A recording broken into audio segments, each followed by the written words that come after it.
राजकीय नेत्यांच्या घरी गणपती बाप्पांचं आगमन होत आहे। त्याचमध्ये नारायण राणे यांच्या घरी देखील बाप्पाचं आगमन झालेलं आहे।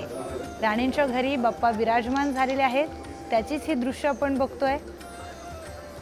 राजकीय नेत्यांच्या घरी बाप्पाचं आगमन होत आहे। नारायण राणे यांच्या घरी देखील बाप्पाचं आगमन झालंय। काही वेळापूर्वीच आपण बघितलं की काँग्रेस नेते नाना पटोले यांच्या घरी देखील बाप्पाचं आगमन झालंय। आता नारायण राणे यांच्या घरचं आगमन आपण बघतोय। तसेच अभिनेत्री अभिज्ञा भावेच्या घरी देखील गणपतीची प्रतिष्ठापना करण्यात आलेली आहे, त्याची ही दृश्य आपण बघतोय।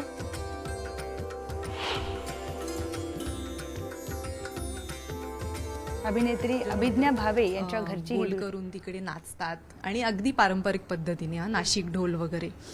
सो माझ्या आठवणी तेवढ्याच आहेत गणपतीच्या, पण खऱ्या आठवणींची सुरुवात मला असं वाटतं 5 वर्षापासून झाली, जेव्हा प्रत्येक वर्षी आम्हाला काही ना काहीतरी जाणवलंय की गणपती आपल्या घरात आल्यामुळे खूप पॉझिटिव्ह चेंजेस घडतात आणि मला असं वाटतं सगळ्यांनी एकत्र येण्याचं हे खूप सुंदर निमित्त आहे।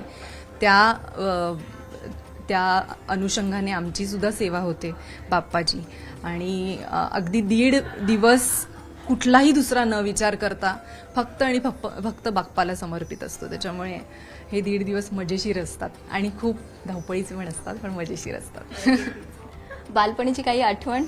बालपणीची आठवण म्हणजे मी लहानपणापासून माझ्या आत्याकडे गणपतीला जायचो पुण्याला। आजही तिच्याकडे गणपती असतो। मला असं वाटतं की हे सगळी सजावट आणि ही जी क्रिएटिव्हिटी आहे माझ्यात तिच्याकडनंच आली आहे, कारण एक तर तिचं नाव पण कला, त्यामुळे ही सगळी कला ही तिच्याकडनंच येते। त्यामुळे ती आज आतुरतेने वाट बघते की मग मी कधी